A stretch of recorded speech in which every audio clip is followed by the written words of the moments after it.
إن يوم الفصل كان ميقاتا يوم ينفخ في الصور فتأتون أفواجا وفتحت السماء فكانت أبوابا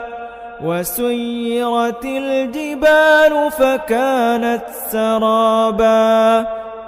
إن جهنم كانت مرصادا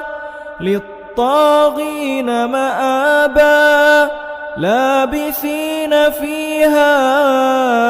أحقابا لا يذوقون فيها بردا ولا شرابا